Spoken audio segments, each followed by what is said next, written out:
निश्चित तौर पे बुद्ध में जो इस देश को दिया है वो शायद है किसी धर्म ने नहीं दिया, इसीलिए सब लोग बुद्ध धर्म को अपनाना चाहते हैं। कई वकीलों से भी बात हुई और जो बनतेगढ़ हैं उनसे भी बात हुई और मेरी संसदीय कार्य मंत्री से भी बात हुई कि जहाँ भी मंदिर है वहाँ मस्जिद मिल जाएगी और जहाँ मंदिर है वहाँ स्तूप मिलेगा बुद्ध का। तो ये तीनों चीज़ जुड़ी हुई हैं और ये इतिहास ने हमें दिया है। मांग जायज़ है कि हमारे बौद्ध जो मंदिर हैं उनका जो क्रियान्वयन है वो बौद्धों के पास रहे, ये बिल्कुल जायज़ मांग है और कहीं ना कहीं समाज भी इस चीज़ से बहुत हताशा में है। मैं तो बौद्धिस्ट हूँ, मेरे लिए तो मानव मानव एक समान, और फिर भी मैं सभी धर्मों का सम्मान करता हूँ और ये हम लोगों को आज़ादी है कि हम किसी भी धर्म को मान सकते हैं और किसी भी धर्म पे अपनी आस्था रख सकते हैं। भारतीय जनता पार्टी अपनी कथनी और करनी में अगर थोड़ा परिवर्तन कर ले तो हम लोगों को जल्दी न्याय मिल जाएगा। अदरवाइज़ मुझे लगता नहीं है कि भारतीय जनता पार्टी के लोग चाहेंगे कि हमें हमारी विरासत मिले। इनका मैनिफेस्टो 2014 को उठा लिया जाए तो एक भी वादा जनता से किया हुआ इनका अभी तक 10 साल में पूर्ण नहीं हो पाया है। अगर इतिहास को देंगे तो बहुत सी चीज़ें ऐसी निकलेंगी कि हो सकता है उनको सुनने के बाद वो वहाँ पे खड़े ना हो पाए, क्योंकि सच्चाई कभी किसी से छुपती नहीं है। इतिहास इतिहास है, हमें इतिहास के पन्ने पलटकर धार्मिक उन्माद नहीं फैलाना चाहिए। साथियों नमस्कार, मैं हूं विवेन सिंह और आप देख रहे हैं क्लाउड नेटवर्क। हमारे साथ इस समय खास मेहमान देवेश साक्य जी। देवेश सर रिटायर्ड सांसद हैं। हम बात करेंगे इस समय जो महाबोधि विहार को लेकर जो आंदोलन चल रहा है, पूरे देश में आंदोलन चल रहा है और देश में ही नहीं बल्कि पूरे विदेश में भी इसको लेकर आंदोलन चल रहा है। और जब भी कोई भारत के बाहर जाता है तो कहा जाता है कि हम बुद्ध की धरती से आए हैं। उन्हीं सारे मुद्दों को लेकर हम बात करेंगे सांसद देवेश साक्य जी। सर आपका बहुत बहुत स्वागत है। बहुत बहुत धन्यवाद विवेन जी, और आपके चैनल को भी बहुत बहुत धन्यवाद, आभार। क्या कहेंगे सर, बौद्ध विहार महाबोधि मुक्ति आंदोलन चल रहा है, पूरे देश में चल रहा है, लगभग देखा जाए तो 50 दिन के आसपास हो गए हैं, लेकिन अभी तक उसका कोई समाधान नहीं निकला। सरकार की तरफ से, खासकर जब बिहार सरकार का मामला है, बिहार सरकार का ही एक्ट है, लेकिन अभी इस पर कोई सरकार की तरफ से कोई रिएक्शन नहीं आया है। देखिए, जो नियमावली है वो 1949 की है। उस नियमावली में संशोधन राज्य सरकार का विषय है। इस संबंध में हमारी कई वकीलों से भी बात हुई और जो बनतेगढ़ हैं उनसे भी बात हुई और मेरी संसदीय कार्य मंत्री से भी बात हुई।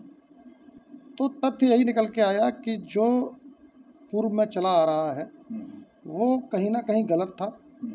आज इस पर आवाज़ उठी है तो निश्चित तौर पे जो बौद्ध अनुयायी हैं उनके दिल को ठेस पहुंची है और साथ ही साथ सभी लोगों ने ये मांग भी की है कि जिस तरह मस्जिदों में अजान केवल मुस्लिम समाज के लोग कर सकते हैं, हिंदू मंदिर में केवल हिंदू पर आस्था रखने वाले लोग वहाँ जा सकते हैं, इसी तरह मांग जायज़ है कि हमारे बौद्ध जो मंदिर हैं उनका जो क्रियान्वयन है वो बौद्धों के पास रहे, ये बिल्कुल जायज़ मांग है और कहीं ना कहीं समाज भी इस चीज़ से बहुत हताशा में है।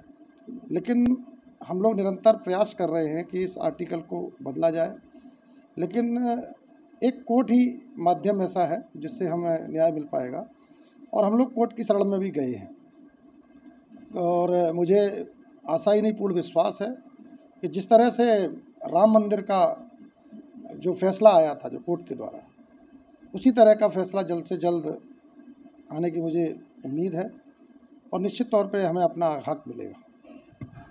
प्रधानमंत्री नरेंद्र मोदी जी भी चैत्य भूमि जहाँ बाबा साहब ने बौद्ध धर्म की दीक्षा ली वहाँ, और अठावले जी भी वहाँ पे बिहार गए, वो भी बहुत उसके समर्थन में, सारे लोग बहुत समर्थन में आ रहे हैं।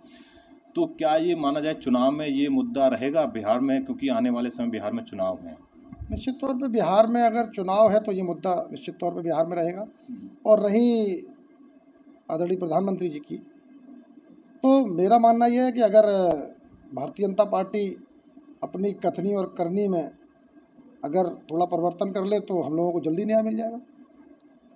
अदरवाइज़ मुझे लगता नहीं है कि भारतीय जनता पार्टी के लोग चाहेंगे कि हमें हमारी विरासत मिले। इनके नेता कहते कुछ हैं और करते कुछ हैं। जो देश का माहौल चल रहा है ये किसी से छुपा नहीं है। धर्म की आड़ में राजनीति करी जा रही है जो इस देश के लिए कतई ठीक नहीं है। लेकिन फिर भी इनके नेता, अगर इनके नेताओं से बोल दिया जाए कि आप धर्म से हटके जो आम जन की समस्याएं उस पर बोल दो तो इनकी हैसियत नहीं है ये 2 मिनट भी बोल पाए। तो इस तरह का माहौल एक क्रिएट किया जा रहा है। ये पूरी ऑर्गेनाइज भारतीय जनता पार्टी कर रही है, और ये इसलिए कर रही है कि जनता के जो मूल मुद्दे हैं उस पर जनता का ध्यान ना जाए। क्योंकि मैंने जैसा बोला, इनकी कथनी और करनी में अंतर है। अगर इनका मैनिफेस्टो 2014 को उठा लिया जाए तो एक भी वादा जनता से किया हुआ इनका अभी तक 10 साल में पूर्ण नहीं हो पाया है। तो मुझे नहीं लगता कि ये इस देश के हितैषी लोग हैं। ये बड़ी बड़ी बातें करेंगे, लेकिन इनके अंदर जरा भी संवेदना नहीं है, और ये धर्म के जाल में इस देश को झोंक रही है। आपने कहा धर्म के जाल में, जब भी इस देश से बाहर कोई जाता है, जब प्रधानमंत्री जी हमारे इस देश से बाहर जाते हैं तो कहते हैं कि मैं बुद्ध की धरती से आया हूँ, बुद्ध के देश से आया हूँ। लेकिन जब भारत में आते हैं तो जो बौद्ध मठ हैं, बौद्ध तीर्थ स्थल हैं, उन पर ही देखा जाए तो ऐसे कब्जा हो रहा है। उसको लेके प्रधानमंत्री जी की कोई तरफ से कोई वक्तव्य नहीं आता है। किस तरह देखते हैं इसको?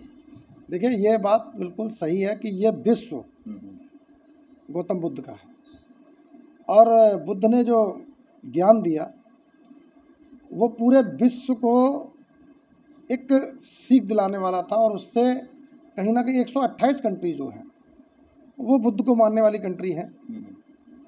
और निश्चित तौर पे बुद्ध में जो इस देश को दिया है वो शायद है किसी धर्म ने नहीं दिया।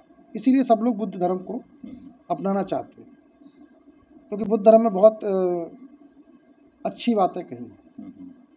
इसमें किसी तरह का भेद नहीं है। और सबसे बड़ी बात है कि मानव मानव एक समान वाली विचारधारा को लेकर हम लोग विचारधारा को मानने वाले हैं। इसीलिए हम बौद्धिस्ट हैं। और जो 5 सील बुद्ध ने कहे हैं, अगर वो सील अपने जीवन में व्यक्ति उतार ले तो निश्चित तौर पे उसका जीवन सुख में बीतेगा, इसमें कोई दो राय नहीं है। इसलिए पूरा विश्व बुद्ध को मानने वाला है। समय समय पर आघात होते रहे हैं, और उसी आघात का कारण ये है कि जहाँ बुद्ध अखंड भारत में जन्मे और जहाँ पर निर्माण हुए वहीं से बुद्ध को ख़त्म किया गया। लेकिन ये सिलसिला लगातार चलता रहेगा, और हम अपनी विचारधारा को आगे ले जाने का काम करेंगे। जैसा कि सर आपने कहा विचारधारा को आगे ले जाने का काम करेंगे। बुद्ध लोग होते हैं बहुत ही शांत प्रिय होते हैं, किसी से अहिंसा नहीं करते, और देखा जाए कहीं किसी से किस तरह का कोई भेदभाव नहीं रहता है। लेकिन इतना शांत प्रिय बुद्धिज्म होने के बावजूद भी बुद्धों के साथ ऐसा क्यों हो रहा है कि बौद्धों का जो तीर्थ स्थल है उनके साथ छेड़छाड़ की जा रही है, उन पर कब्जा हो रहा है? आखिर क्या वजह मानते हैं कि कहीं देखा जाए तो बहुत सहनशीलता की मतलब हदें पार हो रही हैं क्या? निश्चित तौर पे ये तो एक पार्ट है, और पार्ट इसलिए कहूँगा कि जहाँ भी मंदिर है वहाँ मस्जिद मिल जाएगी, और जहाँ मंदिर है वहाँ स्तूप मिलेगा बुद्ध का। तो ये तीनों चीज़ जुड़ी हुई हैं, और ये इतिहास ने हमें दिया है।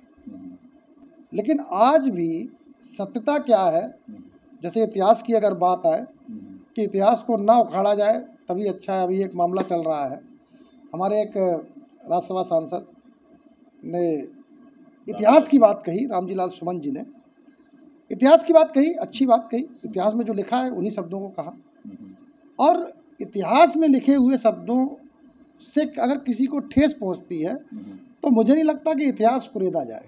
अगर इतिहास कुरेदेंगे तो बहुत सी चीज़ें ऐसी निकलेंगी कि हो सकता है उनको सुनने के बाद वो वहाँ पे खड़े ना हो पाए, क्योंकि सच्चाई कभी किसी से छुपती नहीं है। इतिहास इतिहास है। हमें इतिहास के पन्ने पलटकर धार्मिक उन्माद नहीं फैलाना चाहिए, और जो लोग धार्मिक उन्माद फैला रहे हैं वो लोकतंत्र में संविधान को मानने वाले लोग नहीं हैं। मुझे लगता है कि आज स्वतंत्रता अपनी बात रखने की है, सबको हक है। उन्होंने अपनी बात रखी, वो इतिहास की बात रखी। तो जिस तरह का व्यवहार उनके साथ हुआ वो बहुत निंदनीय है, और इस तरह का आचरण जो लोग रखते हैं वो संविधान को मानने वाले लोग नहीं हैं, लोकतंत्र को मानने वाले लोग नहीं हैं। आपने ऐसा कहा कि लोकतंत्र संविधान को मानने वाले लोग नहीं हैं। रामविलास सुमन जी ने जो कहा उसके बाद उनके घर पर तोड़फोड़ हुई, और आपके पार्टी के राष्ट्रीय अध्यक्ष अखिलेश यादव जी ने भी कहा कि अगर इतिहास को कुरेदोगे तो पन्ने बहुत हैं। उन्होंने छत्रपति शिवाजी महाराज की बात करी कि उनका किस तरह से तिलक हुआ था। तो ये इस तरह की जो बातें हैं, क्या आपको लगता है कि रामविलास सुमन जी ने बिल्कुल सही कहा? देखिए, जो इतिहास में लिखा है, जो इतिहास के पन्नों में लिखा है, उसमें वो तो सब लोग पढ़ सकते हैं। अगर वो चीज़ मुँह से कह दी जाए उसमें क्या है, जो लोग विरोध कर रहे हैं वो भी पढ़ लें। अगर कोई नया इतिहास उनके पास हो तो वो साक्ष्य रखें। और इतिहास में अगर मैं ये कहूँ कि मुझे ये पढ़ाया गया, मैंने ये पढ़ा कि सूरज पूरब से निकलता है, अगर इसके कोई खंडन करने लगे कि नहीं पश्चिम से निकलता है, तो आप भी साक्ष्य रखो भाई। बिल्कुल भाई पश्चिम से कहाँ निकल रहा है, हम भी तो देखें। बिल्कुल अपनी बात रखने का सबको हक है, और मैं ये चाहता हूँ कि ये देश संवैधानिक रूपरेखा से चलेगा, और जो संविधान को मानने वाले लोग हैं वो इस देश के हितैषी हो सकते हैं, और संविधान को न मानने वाले लोग इस देश के हितैषी नहीं हो सकते। एक तो रामजी लाल सुमन तो एक सांसद हैं और पहले भी सांसद रह चुके हैं। जब उनके साथ इस तरह की घटनाएं हो सकती हैं तो आम जनता कैसे सुरक्षित रहेगी? क्या मानते हैं जिस तरह की जो घटनाएं हुई, और वहाँ पे उसी दिन मुख्यमंत्री योगी आदित्यनाथ जी का प्रोग्राम भी था आगरा में, और करनी सेना के द्वारा जो कार्यक्रम, वो किस तरह दिखते हैं जो घटना घटी हुई घर पे या तोड़ फोड़ कर देना? निश्चित तौर पे इसमें कहीं ना कहीं प्रशासन की कमी रही, और कमी इसलिए रही कि जब इस देश के सांसद ही सुरक्षित नहीं है तो हम आम जनमानस को कैसे मान सकते हैं कि इस परिवेश में आम जनमानस सुखी होगा? जिसका उदाहरण ये है कि आप सोशल मीडिया पे आए दिन देखते हो जाटव समाज के अगर शादी हो रही है तो दूल्हे को घोड़ी पर नहीं चढ़ने देंगे, चप्पल पहन के नहीं निकलने देंगे। ये क्या है? मैंने कहा मैं तो बौद्धिस्ट हूँ, मेरे लिए तो मानव मानव एक समान, और फिर भी मैं सभी धर्मों का सम्मान करता हूँ, और ये हम लोगों को आज़ादी है कि हम किसी भी धर्म को मान सकते हैं और किसी भी धर्म पे अपनी आस्था रख सकते हैं। हमें कोई फोर्स नहीं कर सकता। अगर कोई ज़बरदस्ती का नहीं तुम हिंदू हो, तो जो हिंदू है वो हिंदू है, और जो मुस्लिम है वो मुस्लिम है। मुस्लिम क्यों कहेगा मैं हिंदू?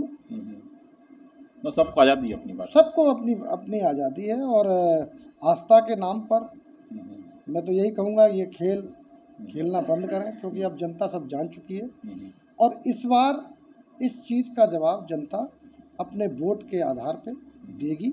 जो लोग हैं उनसे ये देश बना है, तमाम धर्मों से देश बना है, और इस देश की खूबसूरती इसीलिए है कि इसमें तमाम जात धर्मों के लोग सामंजस्य से रहते हैं।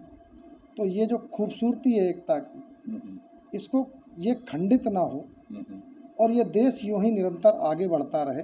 जो लोग इस देश को तोड़ने का, खंडित करने का काम कर रहे हैं, उनको इस देश की जनता आने वाले समय में जवाब दे, और ऐसे लोगों को इस देश से निकालने का काम करे। ठीक है, धन्यवाद। तो आपने सुना हमारे साथ थे सांसद देवेश साक्य जी। देवेश साक्य जी ने कहा कि इस देश की ये खूबसूरती है, सभी धर्मों को एक साथ रह के हैं, मिलजुल के रहते हैं, और जो भी लोग इस देश में, इस देश की अखंडता को तोड़ने का काम करते हैं, जनता आने वाले समय में उनको जवाब दे। आप लोगों की क्या राय है इस वीडियो को लेकर? आप नहीं रहा हमें कमेंट्स में जो बताइएगा। धन्यवाद, थैंक यू।